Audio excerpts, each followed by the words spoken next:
नमस्कार साथियों, प्रयास institute of agriculture online platform पर आप सभी का स्वागत है। मैं Yograj Singh Nogia, faculty of biology. आज हम अपने सब्जेक्ट के अंतर्गत बात करेंगे विभिन्न टॉपिक्स के बारे में, जहां हम सीधे बात करेंगे आज जीवों के वर्गीकरण के बारे में। तो हम बात करते हैं जीवों के वर्गीकरण के बारे में। Animal classification.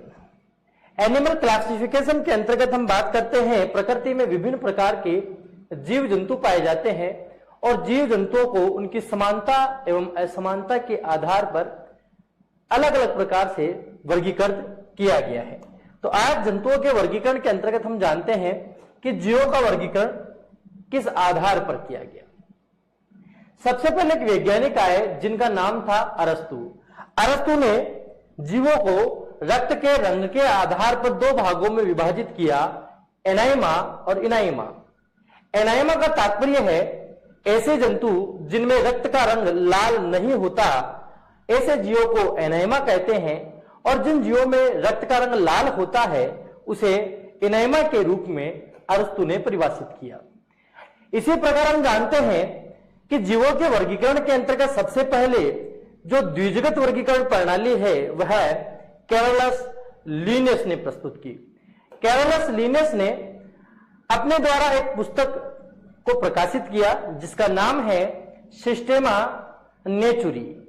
इस सिस्टेमा नेचुरी पुस्तक में उन्होंने जीवों के वर्गीकरण के बारे में बताया और प्रकृति में पाए जाने वाले जीवों को दो भागों में पादप जगत और जंतु जगत के रूप में परिभाषित किया।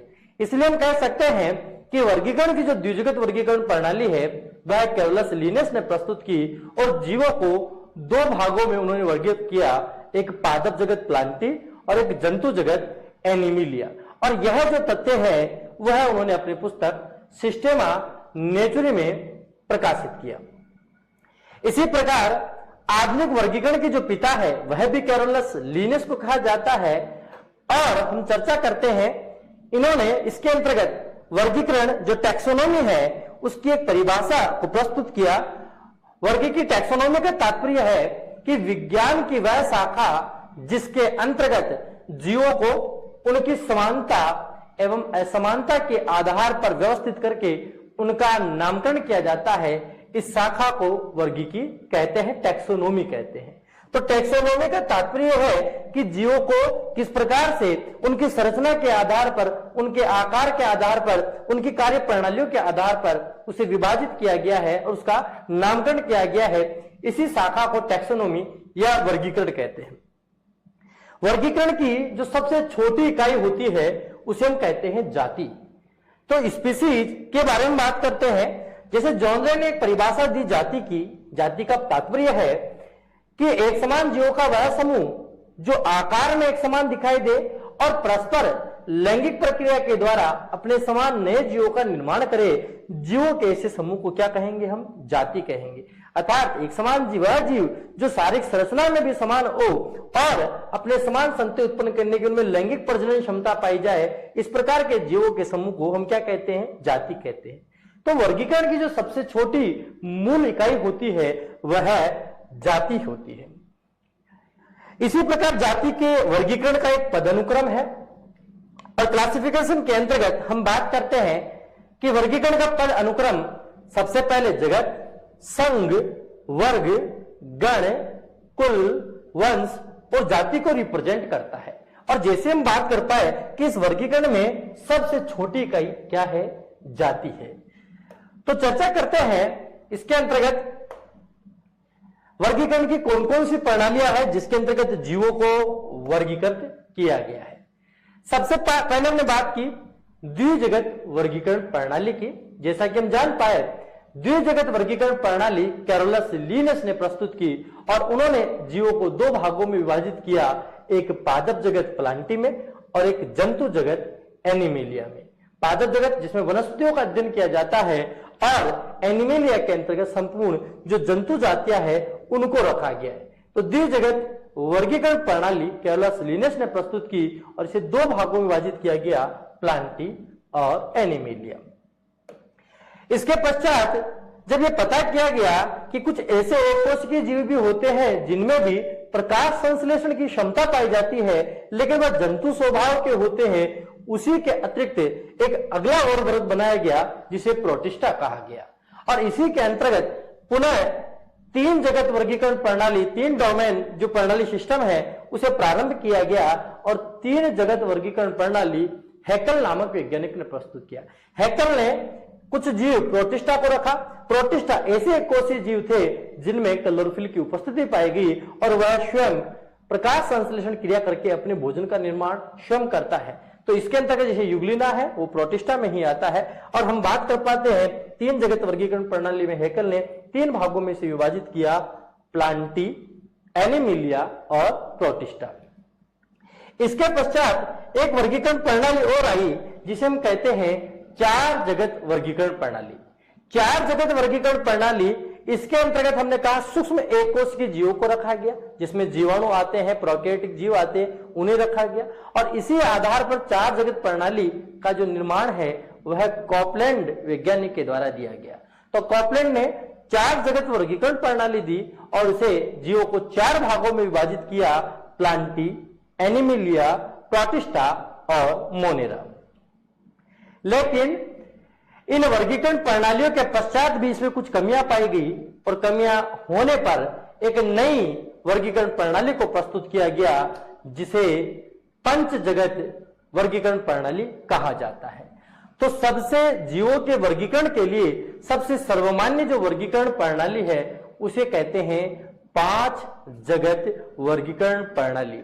इसी के आधार पर जीवों को विभाजित किया गया है। 5 जगत वर्गीकरण प्रणाली का जो निर्माण है वह R.H. विटेकर के द्वारा 1969 में किया गया। बहुत अच्छा प्रश्न है कि जीवों के वर्गीकरण के अंतर्गत सबसे सर्वमान्य प्रणाली कौन सी है? 5 जगत वर्गीकरण प्रणाली। और इसके अंतर्गत जीवों को 5 भागों में प्लांटी, एनिमिलिया, प्रोटिस्टा और मोनेरा और फंजाई विभाजित किया। इसके अंतर्गत फिर यह देखा गया कि जो फंजाई है, कवक जगत है, उनमें प्रकाश संश्लेषण की क्रिया नहीं होती।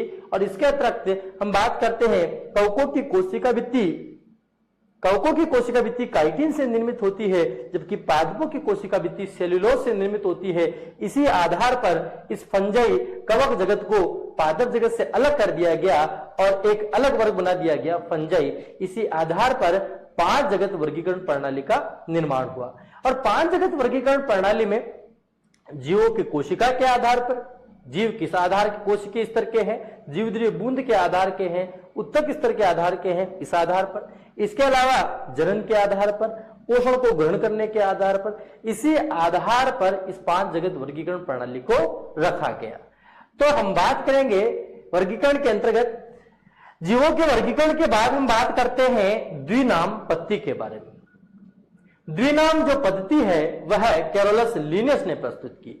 और द्विनाम पद्धति के अंतर्गत प्रत्येक जीवों का एक वैज्ञानिक नाम लिखा जाता है, और वैज्ञानिक नाम के अंतर्गत इस पद्धति के अनुसार वैज्ञानिक नाम में जो प्रथम पद होता है वह वंश से होता है और दूसरा पद जाति से होता है। इसके अंदर हम जानते हैं कि वैज्ञानिक नाम जो है वह लैटिन भाषा में लिखे जाते हैं और तिरछे अक्षरों में लिखे जाते हैं। और वैज्ञानिक नाम में वंश का जो प्रथम अक्षर है वह अंग्रेजी के बड़े अक्षर के द्वारा, कैपिटल लेटर, और जाति का जो अक्षर होता है वह स्मॉल लेटर में लिखा जाता है। इस द्विनाम पद्धति के अंतर्गत जिस वैज्ञानिक ने किसी भी पादप या जंतु का वैज्ञानिक नाम दिया है उस खोजकर्ता वैज्ञानिक का नाम किसी भी वैज्ञानिक नाम के, जो पादप या जंतु उसका वैज्ञानिक नाम उसके पीछे लिखा जाता है। तो वैज्ञानिक नाम के पीछे खोजकर्ता का वैज्ञानिक नाम लिखा जाता है। यदि किसी भी वैज्ञानिक नामों को हाथ से लिखा जाता है तो उस जाति और वंश और जाति दोनों जो पद है उसे रेखांकित किया जाता है। तो यह बात हो गई द्विनाम पद्धति के अंतर्गत। अब हम बात करते हैं कि जीवों के वर्गीकरण के अंतर्गत जीवों को किस आधार पर संघों में विभाजित किया गया। इसके अंतर्गत हम बात करते हैं जंतु जगत के जो संघ है उनके बारे में। तो यहां पे चर्चा करते हैं जंतु जगत की जो संघ है फाइलम ऑफ एनिमल किंगडम, उसके अंतर्गत हमने बात की नॉन कोऑर्डिनेट अकशेरुकी प्राणी और कशेरुकी कोऑर्डिनेट प्राणी को रखा गया है। तो ये हम चर्चा करते हैं जंतु जगत के संघ के बारे में। इसमें सबसे पहला संघ है प्रोटोजोआ संघ, और प्रोटोजोआ संघ के बाद हम बात करते हैं, तो सबसे पहले कौन कौन संघ है, पहले हम बात करेंगे प्रोटोजोआ संघ के बारे में, या हम बात करेंगे पोरिफेरा, पोरिफेरा के बाद है सिलेंटेटा, सिलेंटेटा के बाद में है टीनोफोरा संघ, और टीनोफोरा के बाद में प्लेटाहेलमिन्थेस, जिसमें हम बात करते हैं प्लेटफॉर्म जो चपटे कर्मी आते हैं वह आएंगे, एस्केलमेंथेस जिसमें राउंड वर्म जिसमें गोल कर्मी आते हैं, इसके अलावा एनेलिडा जिसके अंदर केचुआ, हम बात करेंगे आर्थ्रोपोडा संघ, मोलस्का संघ और इकाइनोडर्मेटा संघ। जैसे कि हम बात करते हैं Protozoa, Porifera, Coelenterata, Ctenophora, Platyhelminthes, Aschelminthes, Annelida, Arthropoda, Mollusca और इकाइनोडर्मेटा। ये जो संघ है यह है अकशेरुकी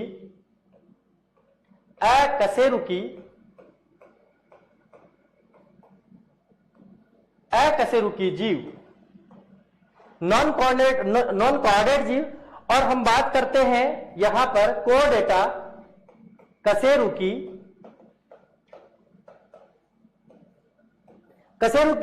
कोऑर्डिनेट जीवों के बारे में। तो नॉन कोऑर्डिनेटा और कोऑर्डिनेटा के रूप में हम इन संघों का अध्ययन करेंगे। तो देखिए, चर्चा करते हैं जंतु जगत के संघ के अंतर्गत, लेकिन बात यहां आती है कि जो जीव है उन जीवों का वर्गीकरण किस आधार पर किया गया। जंतुओं का जो वर्गीकरण है उस जंतुओं के वर्गीकरण का मुख्य आधार क्या है। तो जीवों के वर्गीकरण के आधार में हम निम्नलिखित बिंदुओं का अध्ययन करेंगे। जो बिंदु निम्न कौन कौन से हैं? पहला, सम्मिति के आधार पर। सम्मिति का मतलब है कि जीव का जो आकार है उस आकार की उसकी संरचना कैसी है। जीव को किसी काल्पनिक अक्ष से काटने पर क्या वह समान भागों में विभाजित होता है या नहीं होता, इस आधार पर जीवों को वर्गीकृत किया गया है। तो पहला जो बिंदु है जो वर्गीकरण का आधार है वह है सम्मिति के आधार पर। इसके अलावा हम बात करते हैं, जब जीव का भ्रूणीय परिवर्तन होता है तो भ्रूणीय परिवर्तन के दौरान जीवों के अंदर एक्टोडर्म, एंडोडर्म और मेसोडर्म के स्तर निर्मित होते हैं। तो उन स्तरों के आधार पर जीवों को दो भागों में विभाजित किया गया है, डिप्लोब्लास्टिक और ट्रिप्लोब्लास्टिक।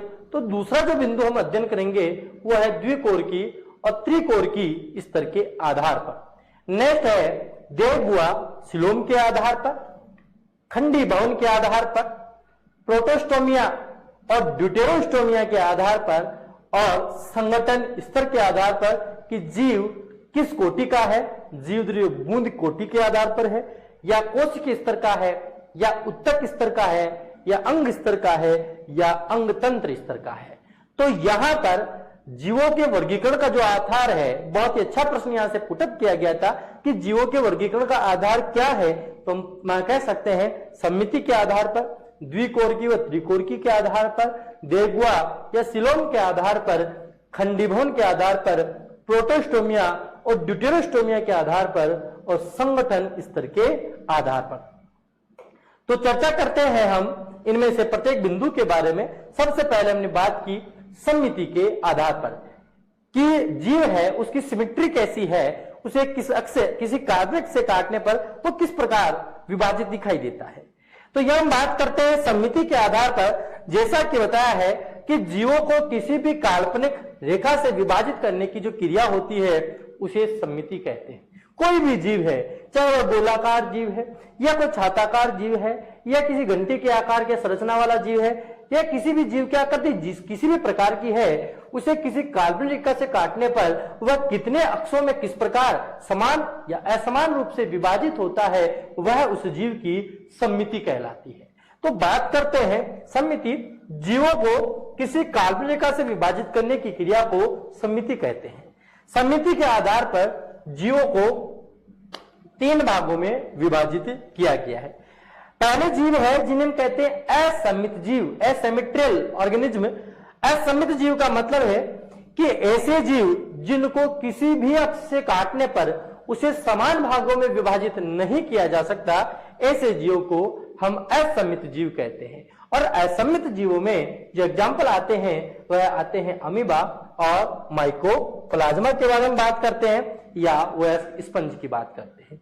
तो जैसा कि हमने कहा कि असमित जीव किसी भी अक्ष से काटने पर तो हम एग्जाम्पल के द्वारा हम कंप्लीट कर सकते हैं, एग्जाम्पल के द्वारा हम कंप्लीट कर सकते हैं कि असमित जीव का तात्पर्य क्या है। असमित जीव का मतलब जैसे हम बात करते हैं कि कोई भी जीव है, जैसे हमने कहा ये एक अमीबा है, ठीक है, और इस अमीबा को अगर हम इसी अक्ष से काटते हैं, किसी काल्पनिक रेखा से काटा जाता है तो इसे समान दो भागों में विभाजित नहीं किया जा सकता। चाहे यहां से हम काटते हैं तो भी इसे समान भागों में विभाजित नहीं किया जा सकता।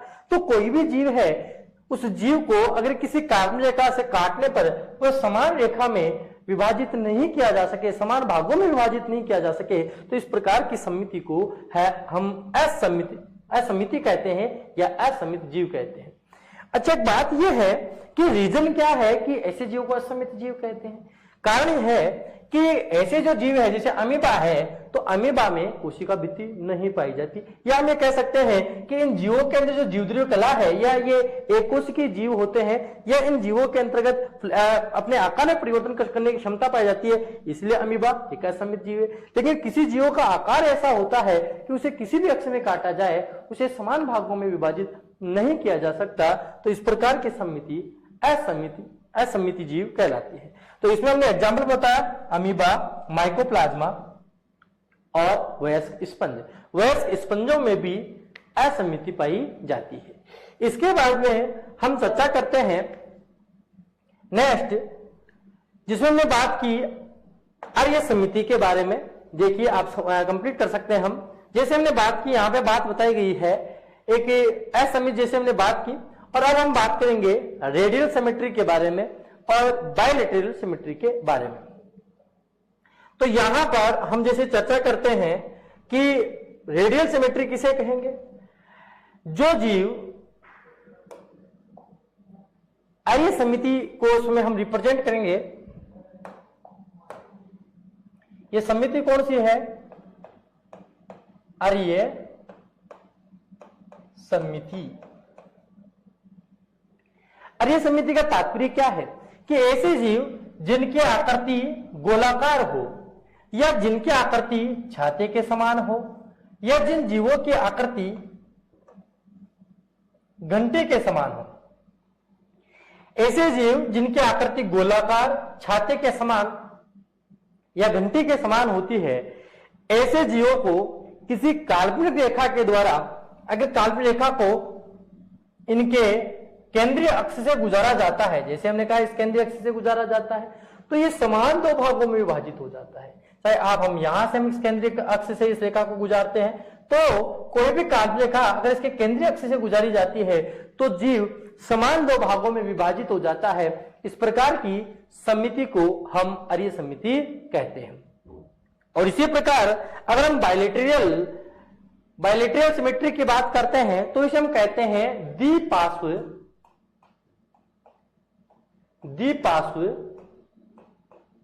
समिति। द्विपार्श्व समिति का मतलब है कि इसके अंतर्गत बात है कि जीवों को निश्चित अक्ष से काटा जाता है। यदि किसी भी जीव को किसी निश्चित अक्ष से काल्पनिक रेखा के द्वारा काटा जाए तो जीव समान दो भागों में विभाजित हो जाता है। इस प्रकार की समिति को बायलैटरल सिमेट्री या द्विपार्श्व समिति कहते हैं। तो चर्चा करेंगे इसके अंतर्गत, जैसे हमने बात की आर्य समिति के बारे में और द्विपार्श्व समिति के बारे में। तो यहां पे बात आई आर्य समिति और द्विपार्श्व समिति।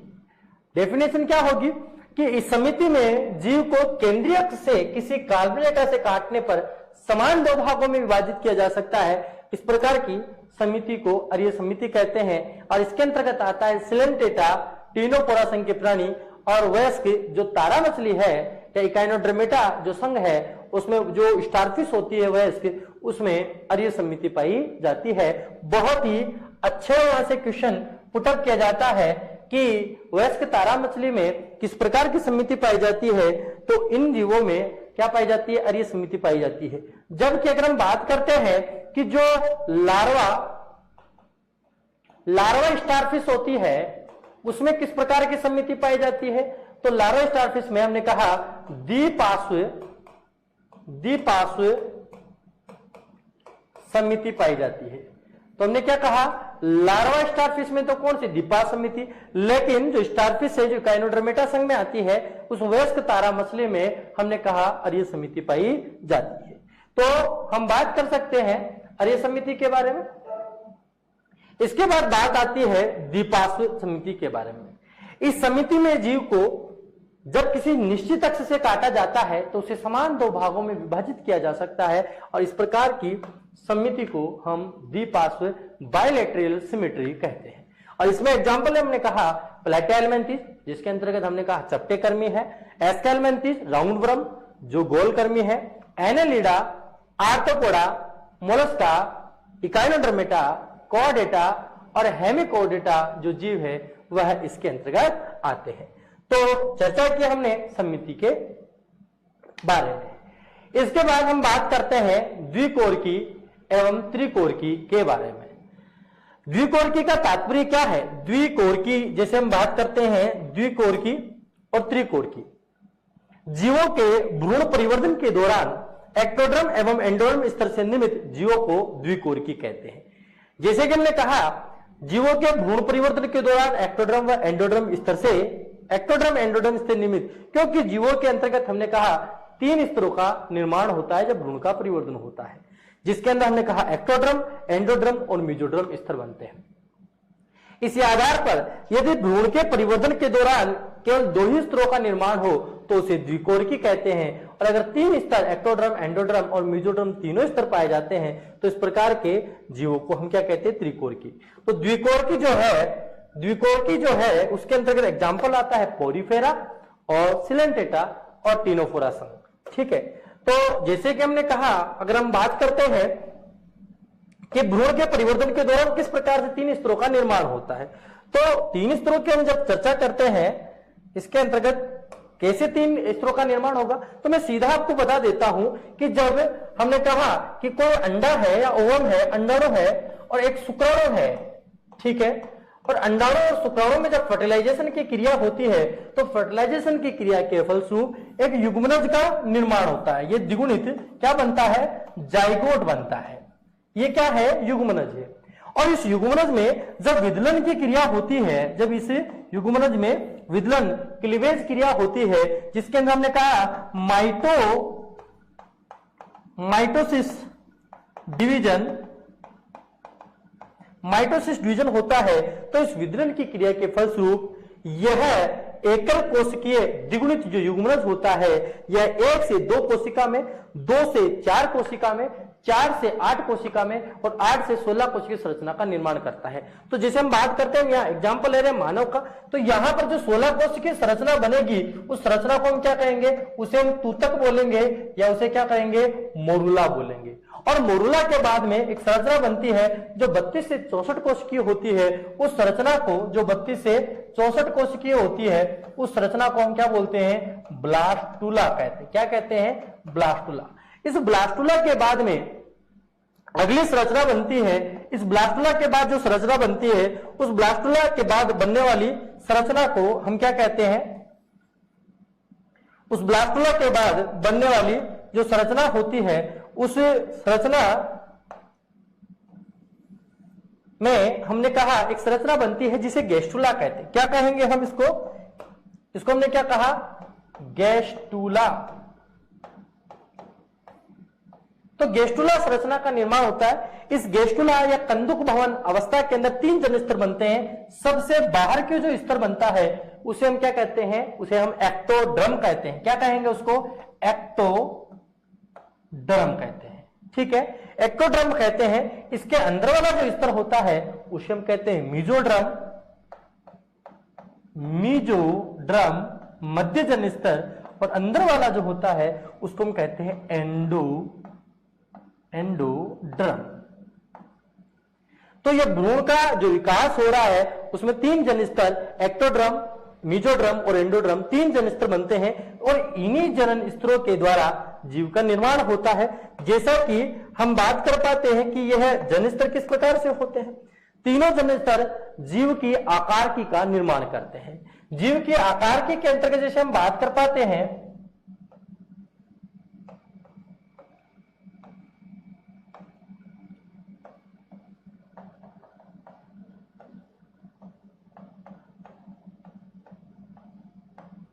तो जीव की आकार की का निर्माण किस प्रकार से होता है, यहां हम बात कर पाते हैं। तो ये जो भ्रूण बनता है, ये जो भ्रूण बना है, इस युग्मनज से इस भ्रूण के निर्माण के अंतर्गत जो अवस्थाएं हैं उसमें इस गेस्टुला जो संरचना है, इस गेस्टुला में 3 जन स्तर बनते हैं, एक्टोड्रम, मेसोड्रम, एंडोड्रम, बाह्य जन स्तर, मध्य जन स्तर और अंतःजन स्तर। और इन्हीं जनन स्तरों के द्वारा इस भ्रूण के अंतर्गत जो शारीरिक अंग है उनका निर्माण होता है। तो इस भ्रूण के परिवर्तन के दौरान यदि केवल 2 ही स्तर पाए गए, केवल 2 ही स्तर पाए जाए, तो इस प्रकार के जीवों को हम डिप्लोब्लास्टिक जीव कहते हैं, द्विकोरकी जीव कहते हैं। और अगर इस भ्रूण के विकास के दौरान अगर 3 जन स्तरों का निर्माण होता है, एक्टोड्रम, एंडोड्रम, मेसोड्रम तीनों का सहयोग रहता है, तो इस प्रकार के जीवों को हम ट्रिप्लोब्लास्टिक या त्रिकोरकी जीव कहते हैं।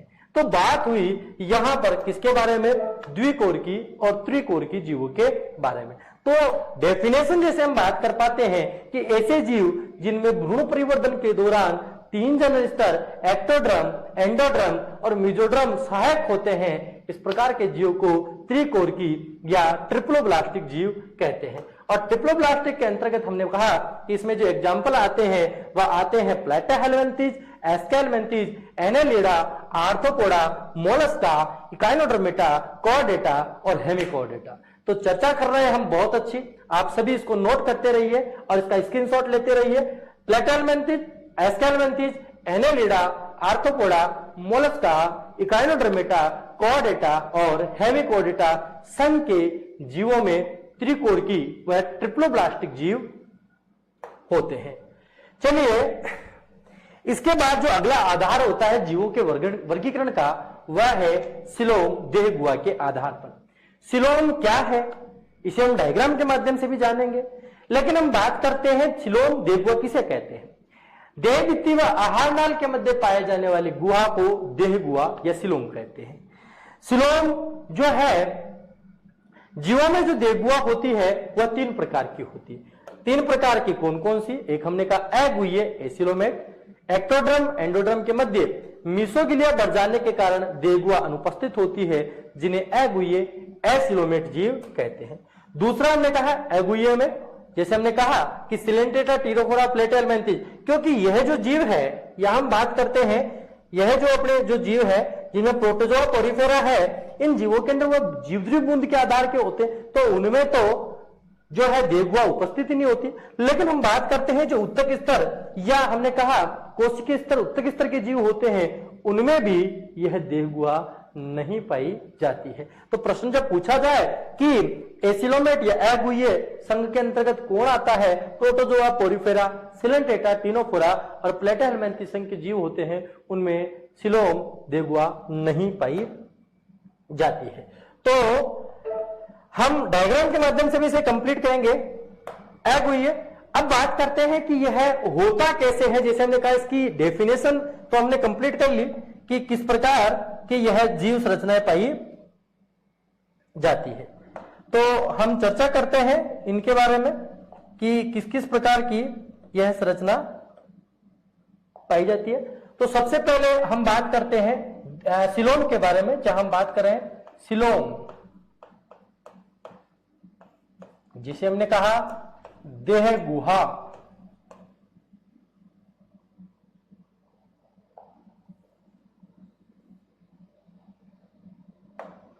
तो हमने कहा देह गुहा, क्या है देह गुहा? हमने कहा देह भित्ति और आहार नाल के मध्य पाए जाने वाले गुहा। जैसा कि हमने बात की कि जैसे यह एक मानव है, और इस मानव के अंतर्गत हमने कहा क्या पाई जाती है, देह गुहा। एक देह भित्ति पहले हम बात करते हैं कि देह की भित्ति, चलिए हमने एक बना लिया है इसे, और इसके अंदर ये क्या पाई जाती है, इसकी आहार नाल। तो देखिए दोबारा कंप्लीट करते हैं हम इसको।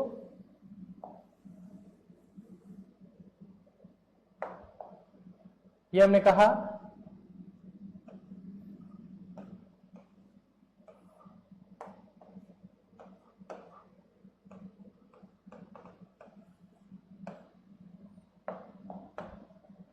तो ये इसकी देह की भित्ति है और यह इसकी क्या है, आहार नाल है। ये हमने इसकी आहार नाल बनाई।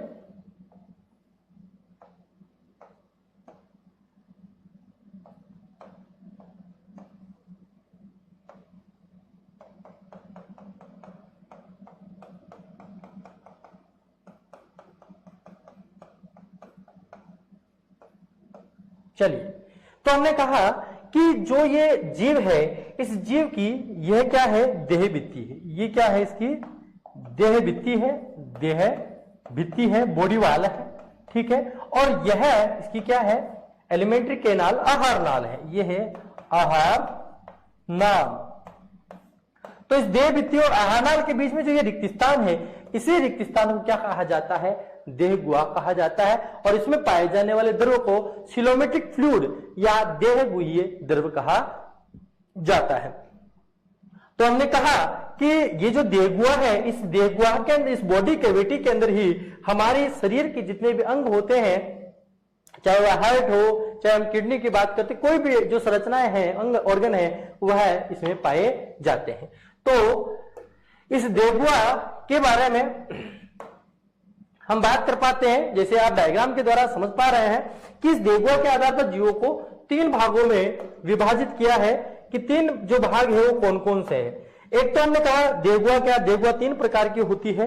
एक होता है एसिलोमेट, अगुहीय। एक तो हमने कहा अगुहीय जीव। अगुहीय जीव का मतलब क्या है कि ऐसे जीव जिनके अंतर्गत, जैसे हमने बात किया भ्रूण के परिवर्तन के दौरान इसमें 2 स्तर बनते हैं। एक तो हमने कहा एक्टोडर्म, ठीक है। एक तो हमने क्या कहा, एक्टोडर्म के बारे में बात कर ली, बाहर का एक स्तर है। ये भी कह सकते हैं हम बाह्य जनन स्तर, एक्टोडर्म। और ये क्या है, एंडोड्रम, आंतरिक जनन स्तर, आंतरिक जनन स्तर, एक्टोड्रम और एंडोड्रम। इस एक्टोड्रम और एंडोड्रम के बीच में ये वाला जो स्थान है, यहां पर एक जेली के समान पदार्थ भर जाता है जिसे कहते हैं मीसोगिलिया। क्या बोला हमने, मीसोगिलिया। ये पदार्थ इसके अंदर भर जाता है। तो एक्टोड्रम और एंडोड्रम के मध्य में जो स्पेस है, जो रिक्त स्थान है, वह नहीं बन पाता। इसलिए इस प्रकार के जीवों को हम क्या कहते हैं, अगुहीय जीव कहते हैं। प्रोटोजोआ, कोरिफेरा, सिलेंटेटा, टिनोफोरा, इन जीवों में कैसी गुहा होती है, गुहा होती नहीं है। यह एसिलोमेटिक प्राणी होते हैं, अगुहीय प्राणी होते हैं। इसके अलावा जो एस्केलमेंथी संघ के प्राणी होते हैं, उनमें भी कोई गुहा नहीं पाई जाती। और अगर हम बात करते हैं, दूसरा हमने बात की स्यूडोसिलोमेट के बारे में। स्यूडोसिलोमेट के बारे में हम बात कर पाते हैं स्यूडोसिलोमेट के बारे में। स्यूडोसिलोमेट का मतलब है कि ऐसे जीव जिनमें भ्रूण के परिवर्तन दौरान, जैसे हमने कहा एक्टोडर्म, और यहां पर हम बात करते हैं यहां पर हमने कहा एंडोडर्म। इनके बीच में मध्य भाग में मेसोडर्म से कैविटी बनती है, यहां पर ये गुहाएं बनती है।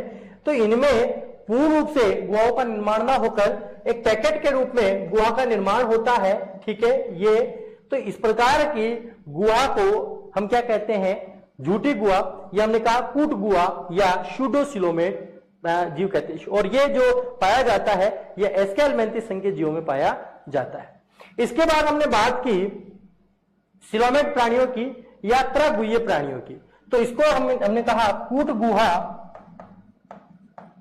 और इसको हम कहते हैं प्रगुहीय, या हम कह सकते हैं यूसिलोमेट। यूसिलोमेट का क्या डेफिनेशन होगा कि इन जीवों में क्या होता है कि एक्टोड्रम जो है, एक्टोड्रम और एंडोड्रम, इनके बीच में क्या पाई जाती है, देह गुहा पाई जाती है और वो वास्तविक होती है, इसलिए इसे वास्तविक गुहा या यूसिलोमेट प्राणी कहते हैं। और इस प्रकार की जो गुहा होती है उसे यूसिलोमेट कहते हैं। और इसके अंतर्गत जो जीव आते हैं वो हम चर्चा करते हैं। तो हम बात करें अगला है खंडीभवन के आधार पर। खंडीभवन के आधार पर, खंडीभवन का तात्पर्य है कि जीवों का जो शरीर है वह, उनका जो शरीर है किन भागों में विभाजित है। यानी हम कह सकते हैं कि जीवों के यहां पे शरीर है, जैसे कि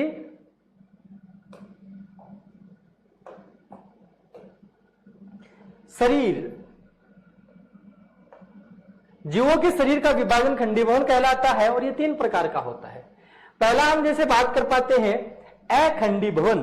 अखंडीभवन का मतलब है नॉन सेगमेंटेशन, ऐसे जीव जिनका शरीर खंडों में विभाजित नहीं होता, जैसे प्रोटोजोआ जो एक कोश की जीवद्री बूंद के आधार के जीव है, पोरीफेरा है, सिलेंटेटा है, टीनोफोरा है, या एस्केलमेंथिस संघ के जो जीव होते हैं उनका शरीर खंडों में विभाजित नहीं होता, या हम कह सकते हैं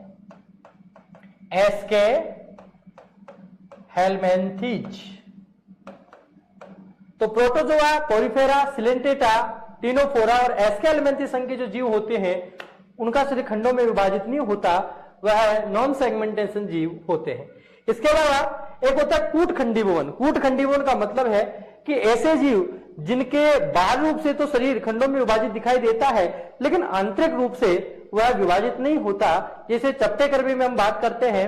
चपटेकर्मी प्लेटेलमेंथिस संघ के जो जीव होते हैं उनके अंतर्गत कौन से कूट खंडीभवन पाया जाता है, प्लेटेलमेंथिस। इसके अलावा वास्तविक खंडीभवन। वास्तविक खंडीभवन का तात्पर्य है कि यदि जीव को उसका, अगर हम मान लीजिए उसको इसका डिसेक्शन करते हैं तो जिस प्रकार ऊपर से खंड होते हैं उसकी देहभित्ति को हटाने पर शरीर के अंदर से भी खंड दिखाई देते हैं, तो उसे मेटामेरिक सेगमेंटेशन कहते हैं। और यह पाया जाता है एनेलिडा, आर्थ्रोपोडा, मोलस्का, इकाइनोडर्मेटा, कोऑडेटा और हेमिकोडेटा प्राणियों में। इसी प्रकार से अगर हम बात करें खंडीभवन के आधार के बाद संगठन स्तर के आधार, बहुत ही अच्छा। संगठन स्तर के आधार पर हम बात करते हैं जीवों को शरीर की कोटि के आधार पर विभाजित किया गया है। बहुत ही अच्छा प्रश्न पूछा जाता है यहां से कि जीवद्रीय बूंद के आधार पर जो जीव होते कौन है, तो हम बात करते हैं जीवद्रीय स्तर के आधार पर जो प्रोटोजोआ संघ के प्राणी हैं। प्रोटोजोआ संघ के जो प्राणी हैं वह जीव द्रव्य बूंद के आधार के होते हैं। इसी प्रकार कोशिकीय स्तर के आधार पर पोरीफेरा संघ के जो जीव होते हैं, इस संघ में पाए जो जीव होते हैं वह कोशिकीय स्तर के जीव होते हैं। और जब कोशिकाओं का संगठन जुड़ जाता है तो उत्तक का निर्माण होता है। तो उत्तक स्तर के जो जीव होते हैं उनमें सिलेंटेटा, जिसे निडेरिया संघ भी कहते हैं, और टीनोफोरा संघ के जीव आते हैं। तो सिलेंटेटा और टीनोफोरा संघ के जो जीव होते हैं वह उत्तक स्तर के होते हैं। इसी प्रकार उत्तक अंग स्तर के जो जीव होते हैं उसमें प्लेटेलमेंथिस संघ आता है, जिसके अंदर हमने कहा प्लेटफॉर्म है, चपटेकर्मी।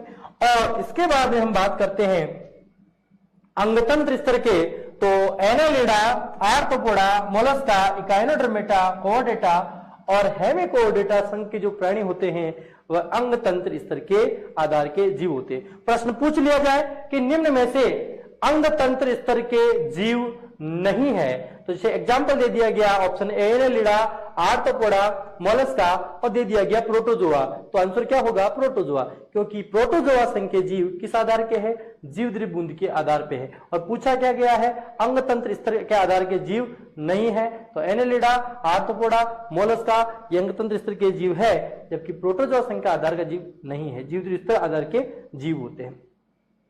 तो ये बात हुई संगठन स्तर के आधार पर संगठन की कोटियों के बारे में। इसके बाद आप स्क्रीनशॉट ले सकते हैं इसका, देखिए। अब आगे हम बात करते हैं प्रोटोस्टोमिया एवं ड्यूटेरोस्टोमिया। प्रोटोस्टोमिया और ड्यूटेरोस्टोमिया का तात्पर्य क्या है। जब जीव का निर्माण होता है तो भ्रूण परिवर्धन के दौरान ब्लास्टुला संरचना के अंदर एक छिद्र बनता है जिसे बोलते हैं ब्लास्टोपोर।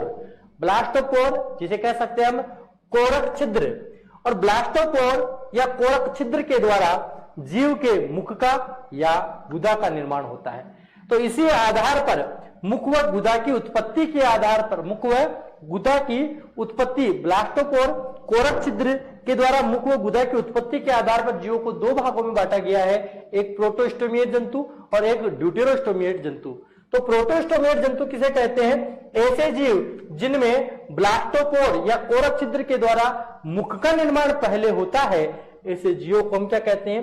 प्रोटोस्टोमिया जीव कहते हैं। और इसके अंतर्गत आते हैं प्लैटाहेलमिन्थिस से जो मोलस्का संघ के जीव होते हैं वह प्रोटोस्टोमिएट जंतु कहलाते हैं। इसके अलावा अगर हम बात करते हैं ड्यूटेरोस्टोमिएट जंतु, ऐसे जीव जिनमें ब्लास्टोपोर कोरक छिद्र के द्वारा गुदा का, किसका हम बात करेंगे? गुदा का निर्माण होता है, जिसमें गुदा का निर्माण मुख से पहले होता है, ऐसे जीवों को हम क्या कहते हैं? ड्यूटेरोस्टोमिया जीव कहते हैं, गुदामुखी जीव कहते हैं। और इसमें आता है इकाइनोडर्मेटा, हेमिकोडेटा और कॉर्डेट जीव। तो इस आधार पर हम कह सकते हैं कि जो जीव है वह कोरक छिद्र, ब्लास्टोपोर कोरक छिद्र, अगर कोरक छिद्र के द्वारा मुख का निर्माण होता है, किसका निर्माण होता है? मुख का निर्माण, तो ऐसे जीव क्या कहलाते हैं? प्रोटोस्टोमिया। और यदि इसमें गुदा का निर्माण होता है कोरक छिद्र के द्वारा, तो इसे हम क्या कहेंगे? ड्यूटेरोस्टोमिया तो हम कह सकते हैं। इसके अलावा जीवों के वर्गीकरण के बाद में हम बात करते हैं पृष्ठरज्जु के आधार पर। पृष्ठरज्जु के आधार पर जैसे हम बात कर पाते हैं, इसे निम्न रूप से तीन भागों में विभाजित किया गया है। पृष्ठरज्जु मेसोडर्म से उत्पन्न संरचना है और इसे हम नॉन कॉर्डेट, रज्जु की नॉन कॉर्डेट अनुपस्थित और रज्जु की नोटोकॉल उपस्थित, इस आधार पर भी विभाजित कर सकते हैं।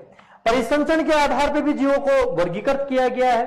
परिसंचरण के आधार पर जीवों को दो भागों में बांटा गया है, एक खुला परिसंचरण तंत्र और एक बंद परिसंचरण तंत्र। खुला परिसंचरण तंत्र का तात्पर्य यह है कि ऐसे जीव जिनके अंदर, खुला परिसंचरण का तात्पर्य क्या होगा कि ऐसे जीव जिनमें रक्त नलिकाओं में ना बहकर खुले कोष्ठों में बहता है। कहां बहता है? खुले कोष्ठों में बहता है, खुले कोष्ठों में बहता है। इस प्रकार के जीवों को हम क्या कहेंगे? खुले कोष्ठों में बहता है। इस प्रकार के जीवों को हम क्या कहेंगे? परिसंचरण को हम खुला परिसंचरण तंत्र कहते हैं। तो हमने कहा इनमें खुला परिसंचरण तंत्र पाया जाता है। और इसके अंदर हमने कहा कि रक्त जिन जीवों में खुले कोष्ठों में बहता है, उन गुहाओं को हम क्या कहते हैं? हीमोसील कहते हैं। क्या कहते हैं? हीमोसील कहते हैं। ठीक है, तो खुला परिसंचरण किसे कहेंगे? कि ऐसे जीव जिनमें रक्त बंद नलिकाओं में ना बहकर खुले कोष्ठों में बहता है, ऐसे जीवों में जो गुहा होती है उसे हीमोसील कहते हैं। और इस प्रकार के परिसंचरण को खुला परिसंचरण तंत्र कहते हैं। तो ये पाया जाता है आर्थ्रोपोडा, मोलस्का और इकाइनोडर्मेटा संघ के प्राणियों में। जबकि हमने कहा बंद परिसंचरण होता है वह पाया जाता है एनेलिडा संघ, सिफेलोपोडा। अच्छा, एक बात और है, मोलस्का संघ का एक वर्ग है, मोलस्का संघ का यह एक वर्ग है सिफेलोपोडा, जिनके अंदर बंद परिसंचरण तंत्र पाया जाता है, जिसके अंदर हम बात करते हैं कटलफिश जो है, कटलफिश है या पाइला है। ठीक है, तो कटलफिश और जो पाइला है वह सिफेलोपोडा वर्ग में आता है और इसमें कौन सा? बंद परिसंचरण तंत्र पाया जाता है। मोलस्का संघ का जो ये सिफेलोपोडा वर्ग है, ठीक है, और जो कशेरुकी कॉर्डेट जीव होते हैं उनमें भी बंद परिसंचरण तंत्र पाया जाता है। ठीक है, तो ये बात हुई परिसंचरण तंत्र के आधार पर। अब हम बात करते हैं जंतु जगत के बारे में। जंतु जगत जो है उसे मुख्य रूप से किस रूप में विभाजित किया गया है? जैसे हमने बात की सबसे पहले प्रोटोजोआ, तो बात करते हैं प्रोटोजोआ के बारे में। प्रोटो जो है, प्रोटो का मतलब होता है फर्स्ट, और जैसे हम बात करते हैं जोआ, जोआ का मतलब होता है एनिमल। तो प्रकृति में पहले निर्मित होने वाले जो जंतु होते हैं उनको प्रोटोजोआ कहते हैं। और प्रोटोजोआ में जो जीव होते हैं वह कैसे होते हैं, यह एक कोशिकीय होते हैं। कैसा, यह कैसे है, एक कोशिकीय यूनिसेल्यूलर एक कोशिकीय होते हैं। अकोशिकीय तात्पर्य है कि ऐसे जीव जो एक कोशिकीय होते हैं लेकिन संपूर्ण अपना जो शरीर की कोशिका का जो शरीर का सभी कार्य है वह एक ही कोशिका के द्वारा अगर संपन्न करते हैं तो इस प्रकार के जीवों को हम क्या कहते हैं, असेल्युलर अकोशिकीय जीव कहते हैं। असीम केंद्रकी का तात्पर्य है कि जिन जीवों के अंदर जो केंद्रक होता है वह सुसंगठित प्रकार का नहीं होता है, अर्थात केंद्रक के ऊपर केंद्रक झिल्ली आबद्धित नहीं होती है, उसे हम असीम केंद्रकी कहते हैं। और ये जीव द्रव्य कोटि स्तर के होते हैं। तो यह एक बेसिक हम बात कर सकते हैं, एक कैरेक्टर है प्रोटोजोआ के अंतर्गत। तो प्रोटोजोआ जो एक कोशिकीय होते हैं, और फिर हम बात करते हैं बहुकोशिकीय जीवों को मेटाजोआ कोटि में रखा गया है। तो मेटाजोआ बहुकोशिकीय ससीम केंद्रकी, जिनमें केंद्रक के ऊपर सुसंगठित प्रकार की केंद्रक झिल्ली दोहरी झिल्ली पाई जाती है, उसे हम ससीम केंद्रकी कहते हैं। फिर हम बात करते हैं मेटाजोआ को दो भागों में बांटा गया है। पैराजोआ के अंतर्गत हमने कहा पोरीफेरा, एक संघ रखा गया है, पहला संघ प्रोटोजोआ होगा और दूसरा संघ यहाँ पे हम बात करते हैं पोरीफेरा के बारे में। और पोरीफेरा जो जीव है वह कोशिकीय स्तर के जीव कहलाते हैं। जैसा कि प्रोटोजोआ संघ के जो जीव होते हैं वह एक कोशिकीय होते हैं, जबकि पैराजोआ में जो पोरीफेरा संघ आते हैं वह जीव कोशिकीय स्तर के जीव होते हैं। एक होता है यूमेटाजोआ। टेराजोआ जिसके अंदर जो शरीर है वह छिद्रित होता है, शरीर पर बहुत सारे छिद्र पाए जाते हैं, वह पोरीफेरा। और हम बात करते हैं यूमेटाजोआ, इसे संमिति के आधार पर दो भागों में बांटा गया है, एक रेडिएटिया और एक बाइलेटेरिया। तो रेडिएटा जिसके अंदर रेडियल गोलाकार जो जीव होते हैं, इस रेडिएटा के अंतर्गत जो संघ है सिलेंटेटा और टीनोफोरा। जबकि बाइलेटेरिया के अंदर हम बात करते हैं प्लेटाहेलमिन्थेस है, एस्केलमिन्थेस है, ये पूरे के एस्केलमिन्थेस है, एनेलिडा है, आर्थ्रोपोडा है, मोलस्का है, इकानोडर्मेटा है, कोर्डेटा है, हेमिकोर्डेटा है, वह सारे संघ जो है बाइलेटेरिया के अंतर्गत आते हैं। लेकिन इस बाइलेटेरिया को देगुआ के आधार पर बांटा गया है। बाइलेटेरिया को देगुआ के आधार पर तीन भागों में बांटा गया, एसिलोमेट जिसमें आता है प्लेटाहेलमिन्थेस संघ, स्यूडोसिलोमेट में एस्केलमिन्थेस संघ, और यूसिलोमेट को दो भागों में साइजोसिलोमेट एंटीरोसिलोमेट बांटा गया है, जिसके अंदर हम बात करते हैं एनेलिडा, आर्थ्रोपोडा और मोलस्का। और हम बात करते हैं जिसके अंतर्गत एंटीरोसिलोमेट के अंतर्गत हम बात करते हैं इकानोडर्मेटा, कोर्डेटा और हेमिकोर्डेटा के बारे में। तो सबसे पहले हम जिस संघ के बारे में पढ़ेंगे वो संघ है संघ प्रोटोजोआ। जंतु जगत का जो सबसे हम बात करते हैं तीसरा सबसे बड़ा संघ, जैसा कि हम बात करते हैं जंतु जगत का सबसे बड़ा जो संघ है वह है, सबसे बड़ा संघ है वह है आर्थ्रोपोडा। सबसे बड़ा संघ आर्थ्रोपोडा पहला, और जंतु जगत का जो दूसरा सबसे बड़ा संघ है वो है मोलस्का। और जंतु जगत का जो तीसरा सबसे बड़ा संघ है वह है, तीसरा सबसे बड़ा संघ कौन सा है, प्रोटोजोआ है। तो बात जान सकते हैं कि जंतु जगत का सबसे बड़ा संघ कौन सा है, आर्थ्रोपोडा। दूसरा सबसे बड़ा संघ मोलस्का, और जंतु जगत का तीसरा सबसे बड़ा संघ कौन सा है, वह हम बात कर पाते हैं किसके बारे में, प्रोटोजोआ के बारे में। इसके बाद हमने बात की कि जो प्रोटोजोआ है वह ग्रीक भाषा के शब्दों से मिलकर बना है, जिसमें हमने बात की इसके दो वर्ड है प्रोटो और जोआ से मिलकर बना है। और इस प्रोटो का जो तात्पर्य हमने कहा, इस प्रोटो का जो मतलब है वो हमने कहा फर्स्ट अर्थात प्रथम, और हमने कहा जोआ जिसे हमने कहा एनिमल, जिसे हमने कहा जंतु, प्रथम जंतु, प्रकृति के जो प्रथम जंतु है वह प्रोटोजोआ के अंतर्गत आते हैं। तो बात करते हैं प्रोटोजोआ जो शब्द की जो प्रोटोजोआ जो संघ है, प्रोटोजोआ जो संघ है यहां पे लिखा हुआ है प्रोटोजोआ जो संघ है। इस प्रोटोजोआ संघ की स्थापना गोल्डफस ने की। किसने की, गोल्डफस ने। यह जंतु विश्वव्यापी व सर्वव्यापी होते हैं। और यहां बात करते हैं कि सन 1677 में एंटोनी वॉन ल्यूवेनहोक नामक वैज्ञानिक ने सबसे पहले प्रोटोजोआ संघ के अंतर्गत जीवाणु कोशिका की खोज की और उसे जंतुक नाम दिया, एनिमलक्यूल नाम दिया। तो बहुत अच्छा प्रश्न है। सन 1677 के अंदर एंटोनी वॉन ल्यूवेनहॉक ने सबसे पहले जीवाणु कोशिका की खोज की और उसे क्या नाम दिया, एनिमलक्यूल या जंतुक नाम दिया।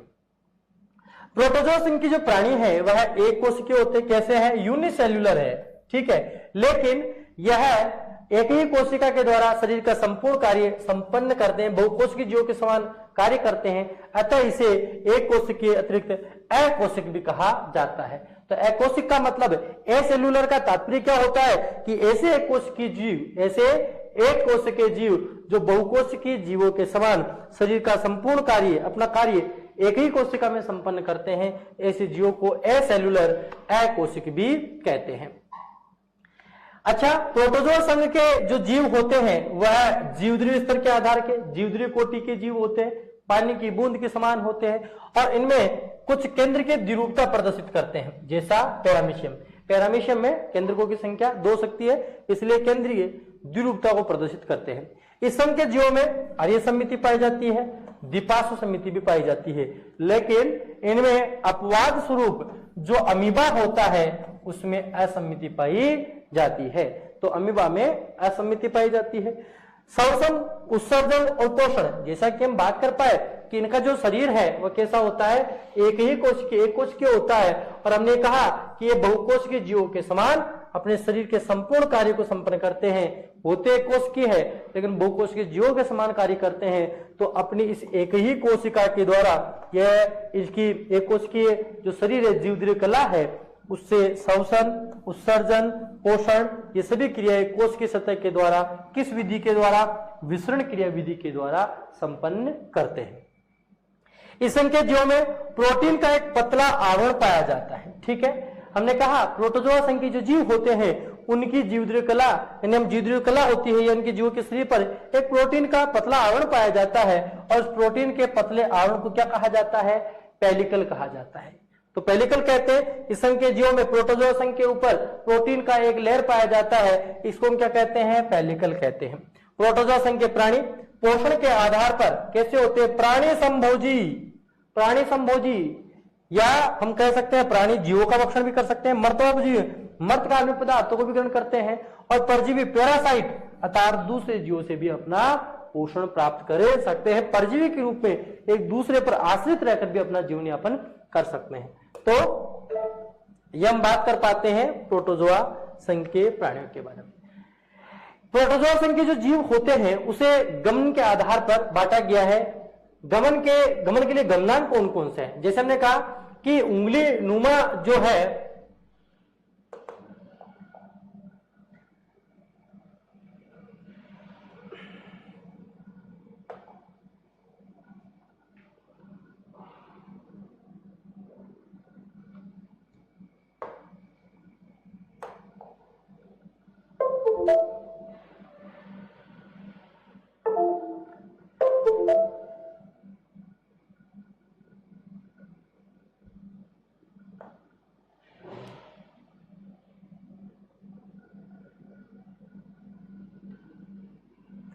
गमन के लिए गमनांक की बात करते हैं, जैसे उंगलीनुमा, कूटपाद, अमीबा, एंट अमीबा, हिस्टोलाइटिका। इसी प्रकार चाबुकनुमा जो कसाब होता है, स्यूडोपोडिया फ्लैजिला, उसमें ट्रिपोनोसोमा गैम्बियंस आता है, और केसनुमा पक्षमाप जो सीलिया है वह पैरामीशियम में पाए जाते हैं। स्पोरोजोआन जो जीव होते हैं उनमें गमन अंग अनुपस्थित होते हैं, जैसे प्लाज्मोडियम, और प्लाज्मोडियम जो है वह भी प्रोटोजोआ के अंतर्गत आता है। तो ये गमनांग प्रोटोजोआ संघ के जीवों में कौन कौन से गमनांग पाए जाते हैं, तो हम बात करते हैं गमनांग के अंतर्गत कौन कौन से गमन अंग पाए जाते हैं। हमने कहा उंगलीनुमा, कूटपाद वो पाए जाते हैं अमीबा, एंट अमीबा में। जिस प्रकार से हमने कहा अमीबा के अंदर किस प्रकार से यह लोगोपोडिया पाए जाते हैं, जैसे इन्हें कूटपाद भी कहते हैं, कूटपाद, ठीक है, उंगली समान बढ़ते हैं जिसे पादाब के नाम से भी जाना जाता है। तो ये कूटपाद बनते और बिगड़ते रहते हैं, तो यह उंगलीनुमा कूटपाद पाए जाते हैं अमीबा, एंट अमीबा में। चाबुकनुमा कसाब फ्लैजिला पाई जाती है, ट्रिपोनोसोमा में पाया जाता है, ट्रिपोनोसोमा गैम्बियंस में।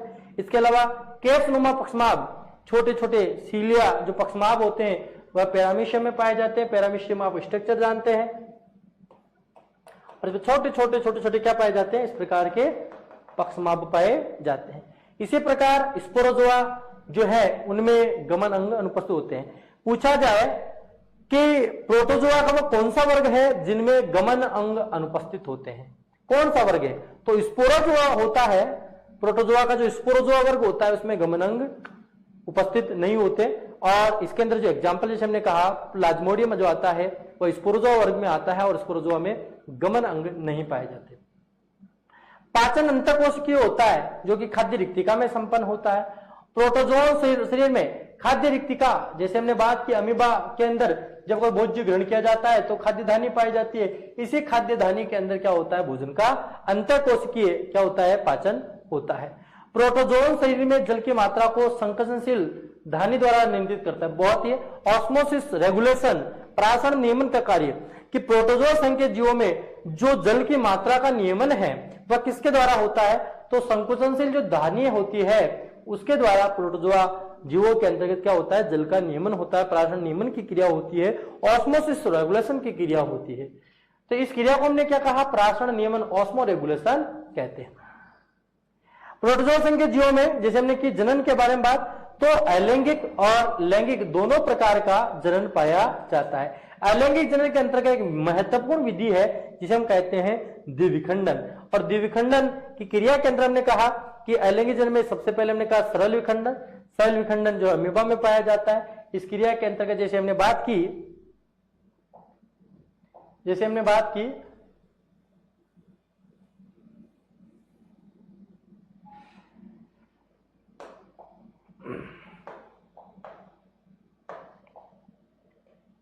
सरल विखंडन, इस क्रिया में जैसे अमीबा है, अमीबा में सरल विखंडन के अंतर्गत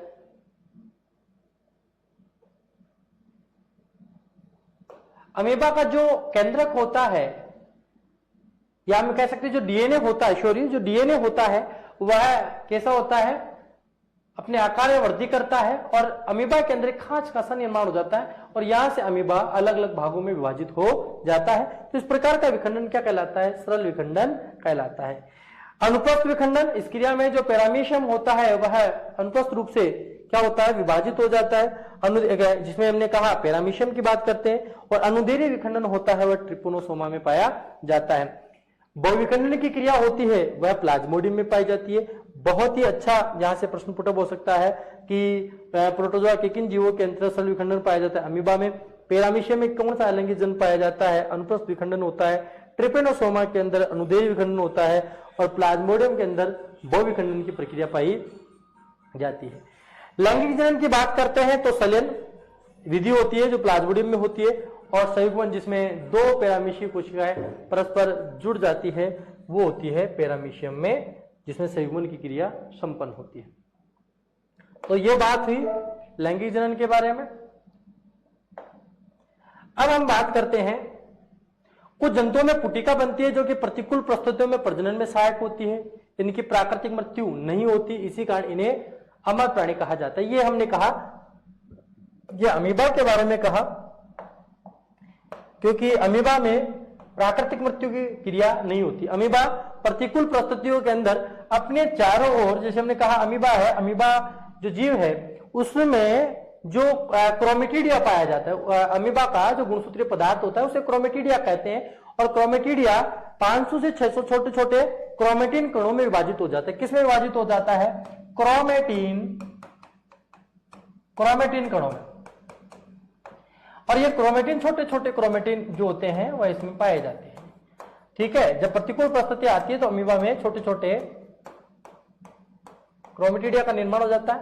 और इसी प्रकार हमने बात की कि इनके चारों ओर एक सिस्ट बन जाती है, एक पुटी बन जाती है। यह पुटी प्रतिकूल परिस्थितियों में इसको सुरक्षा प्रदान करने का कार्य करती है। जब अनुकूल समय आता है तो यह पुटी टूट जाती है और ये छोटे छोटे जो जीव होते हैं वह मुक्त हो जाते हैं। यह जो क्रिया होती है वो प्रतिकूल परिस्थितियों में अमीबा में और प्लाज्मोडियम में संपन्न होती है। तो हम बात करते हैं इन संख्या जीवों में असूत्री विभाजन या प्रत्यक्ष विभाजन पाया जाता है। बहुत अच्छा प्रश्न है कि प्रोटोजोआ संघ के जीवों में क्या होता है, एमाइटोसिस, जो एमाइटोसिस डिवीजन है वह पाया जाता है, प्रत्यक्ष विभाजन पाया जाता है। प्रोटेरोस्पोंजिया प्रोटोजोआ पोरिफेरा की योजक कड़ी जो प्रोटोस्पोरेंजिया है उसे क्या कहते हैं, उसे प्रोटोजोआ और पोरिफेरा। प्रोटोजोआ प्रश्न पूछ लिया जाए, अगर प्रश्न पूछ लिया जाए कि प्रोटोजोआ और पोरिफेरा के बीच की योजक कीड़ी किसे कहते हैं, तो प्रोटेरोस्पोंजियम जो है, प्रोटेरोस्पोंजिया जो है उसे क्या कहते हैं, प्रोटोजोआ और पोरिफेरा की योजक कीड़ी कहा जाता है। तो ये बहुत आप नोट कर सकते हैं, इसको भी बहुत अच्छा प्रश्न है ये। प्रोटोजोआ का वर्गीकरण किस आधार पर किया गया है, तो जैसा हमने बताया कि गमन अंग, चलन अंग के आधार पर प्रोटोजोआ जो संघ है उसे 4 वर्गों में विभाजित किया गया है। सबसे पहले हमने बात की सार्कोमेस्टिगोफोरा के बारे में। सार्कोमेस्टिगोफोरा को फ्लैजिलेटा भी कहते हैं, क्योंकि इस जीव में जो गमन की क्रिया होती है, जो गमन की क्रिया होती है, गमन की क्रिया किसके द्वारा होती है, कसाब के द्वारा। तो गमन किसके द्वारा होगा, इसमें किसके द्वारा गमन होगा, कसाब के द्वारा होगा। तो कसाब के द्वारा गमन होता है, इसलिए इसे सार्कोमेस्टिव या फ्लैजिलेटा के अंतर्गत रखा गया है। इसके अंतर्गत जो आने वाले जीव होते हैं कौन है, इसमें हमने बात की लिस्मानिया डोनोवानी। लिस्मानिया डोनोवानी यह मनुष्य में काला जार या डमंडम बुखार या लिस्मोनियासिस रोग उत्पन्न कर देता है। तो यह जो रोग है, प्रश्न पूछा जाए कि मानव में काला अजार रोग या डमंडम बुखार किसके द्वारा होता है, लिस्मानिया डोनोवानी के द्वारा होता है। और इस रोगकारक को संचित करने वाला वाहक कौन है, सैंड फ्लाई जो मक्खी है, सैंड फ्लाई जो है वह इस रोगकारक को स्थानांतरित करने का कार्य करती है। इसके अलावा हम बात करते हैं ट्रिपेनोसोमा गैम्बियंस। तो ट्रिपेनोसोमा जो गैम्बियंस है यह अफ्रीकी निद्रा रोग जिसे चागास रोग कहते हैं, ट्रिपेनोसोमियासिस जो निद्रालु रोग होता है वह ट्रिपेनोसोमा गैम्बियंस के द्वारा मानव में उत्पन्न होता है। और इसका जो रोगवाहक है वह सीसी मक्खी है। इसके बाद हम बात करते हैं ट्राइकोमोनास वेजिनेलिस। तो ट्राइकोमोनास वेजिनेलिस जो है वह मादा के जननपथ योनि में परजीवी के रूप में पाया जाता है, जो मादा के अंदर श्वेत प्रदर रोग उत्पन्न करता है। तो हम कह सकते हैं कि मादा की योनि में जो श्वेत प्रदर रोग होता है वह किस रोगकारक के द्वारा होता है, और वो होता है ट्राइकोमोनास वेजिनेलिस के द्वारा। इसके प्रकार हमने बात की ट्राइकोनिम्फा। ट्राइकोनिम्फा यह दीमक वह तिलचट्टे की आंतरिका सहजीवी होता है, और दीमक के अंदर यह ट्राइकोनिम्फा जो प्रोटोजोआ होता है वह सेल्यूलोज का पाचन करने का कार्य करता है। बहुत ही अच्छे क्वेश्चन है, आप इसे नोट कर सकते हैं और इसका स्क्रीनशॉट भी ले सकते हैं। तो बहुत अच्छे प्रश्न। किसमें, प्रोटोजोआ का पहला वर्ग है। हम बात करते हैं सार्कोमेस्टिगोफोरा जिसे फ्लैजिलेटा कहते हैं, क्योंकि फ्लैजिला ये गमन में जो गमनांग होता है वह कसाब के द्वारा, फ्लैजिला के द्वारा होता है। और इसके अंदर एग्जाम्पल हमने कहा Leishmania donovani, Trypanosoma gambiense, Trichomonas vaginalis और ट्राइकोनिम्फा। बहुत अच्छे प्रश्न है। इसके बाद में जो इसका दूसरा जो वर्ग होता है सार्कोमेस्टिगोफोरा के बाद में जो हम बात करते हैं, अगला है सार्कोडिना। सार्कोडिना जिसे हम राइजोपोडा भी कहते हैं। सार्कोडिना राइजोपोडा का मतलब है इनमें जो गमन अंग है वह कूटपादों के द्वारा होता है। किसके द्वारा होता है, कूटपादों के द्वारा होता है। यह अपनी गमन की जो क्रिया होती है, गमन की जो क्रिया होती है वह किसके द्वारा करते हैं, कूटपादों के द्वारा यह गमन करते हैं। किसके द्वारा, कूटपादों के द्वारा ये क्या करते हैं, गमन करते हैं। एग्जाम्पल क्या है इसमें, अमीबा। अमीबा में उंगली के समान कूटपाद बनते हैं जिसे लोबोपोडियम कहते हैं। एंट अमीबा हिस्टोलाइटिका, इसमें क्या क्या इसके जो एग्जाम्पल है, कौन कौन आते हैं एंट अमीबा हिस्टोलाइटिका। यह मानव के अंदर अमीबी पेचिस जिसे अतिसार कहते हैं, अमीबी पेचिस अमातिसार, मानव के अंदर अमीबी पेचिस या अमातिसार रोग उत्पन्न करने का कार्य कौन करता है, मानव की आंत के अंतर्गत अल्सर या छाले हो जाते हैं। तो यह जो अमीबी पेचिस रोग को उत्पन्न करने वाला जो रोग होता है एंट अमीबा हिस्टोलाइटिका होता है। इसके अलावा मानव के दांतों के अंदर जो पायरिया रोग होता है वह एंट अमीबा जिंजिविलिस के द्वारा होता है। मनुष्य में पायरिया रोग को बढ़ाने का कार्य करता है। रोग कारक कौन है इसका, ट्राइकोमोनास टेनेक्स, इसको रोग को फैलाने वाला वाहक होता है। बहुत अच्छे प्रश्न है, आप लगातार नोट करते रहिए इनको। आगे हम बात करते हैं तीसरा इसका जो वर्ग होता है वह है सीलिएटा। सीलिएटा जिसके अंदर हम बात कर पाते हैं, इनमें जो गमन की क्रिया होती है, इनमें जो गमन की क्रिया होती है वह किसके द्वारा होती है? सीलिया के द्वारा होती है। किसके द्वारा? सीलिया। इसके अंदर जो हमने कहा जीव जो होता है उसके शरीर पर छोटे छोटे छोटे छोटे क्या पाए जाते हैं? जैसे सलीपर जंतु जो पैरामीशियम होता है उनके शरीर पर छोटे छोटे क्या पाए जाते हैं? रोम, बाल के समान संरचनाएं पाई जाती है और इन्हें ही क्या कहा जाता है? सीलिया कहा जाता है, पक्षमाभ कहा जाता है। और इनके द्वारा इनमें क्या होता है? गमन होता है। जनन अलैंगिक द्विविखंडन क्रिया विधि के द्वारा और लैंगिक संयुग्मन की क्रिया, इनमें कॉन्जुगेशन की क्रिया पाई जाती है। सीलिएटा वर्ग में आने वाले जो जीव होते हैं वो हमने बात की पैरामीशियम, स्लीपर जंतु, वाटिसेला जिसे हम कहते हैं घंटी जंतु, डिडिनियम जिसे हम कहते हैं जलीय भालू और स्पाइरोस्टोमा, ये सबसे बड़ा जीवित सीलिएट है। सबसे बड़ा जीवित सीलिएट कौन सा है? स्पाइरोस्टोमा सबसे बड़ा जीवित सीलिएट। और बैलेंटिडियम यह मेंढक और मानव के मलाशय में पाए जाने वाला अंतः परजीवी होता है। देखिए आगे, तो हम बात करते हैं इनमें, देखिए तो अगला जो वर्ग है चौथा वर्ग जिसे हमने कहा स्पोरोजोआ, बहुत ही इंपॉर्टेंट यह है एक वर्ग है, क्योंकि प्रोटोजोआ संघ का वह वर्ग जिसमें गमन अंग अनुपस्थित होता है। तो स्पोरोजोआ वर्ग है उसमें गमन अंग अनुपस्थित होता है। और इसकी विशेषता और क्या क्या है? इसकी विशेषता जैसे हमने कहा अंतः परजीवी व रोगजनक है, अंतः परजीवी के रूप में यह पाया जाता है। इनमें गमनांग होते हैं वह अनुपस्थित होते हैं। जनन अंग जो होता है वह सलियन विधि के द्वारा होता है, सिंगेमी और प्लाज्मोडियम प्रोटोजोआ इसका एग्जाम्पल होता है।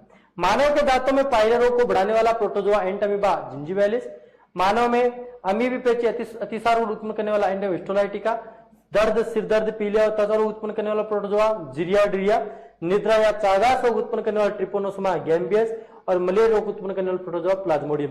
तो ये जो हमने बात की ये क्या है? यह है प्रोटोजोआ संघ के वह जीव है जो मानव में रोग को उत्पन्न करते हैं। और स्पोरोजोआ का एग्जाम्पल क्या है? प्लाज्मोडियम प्रोटोजोआ है।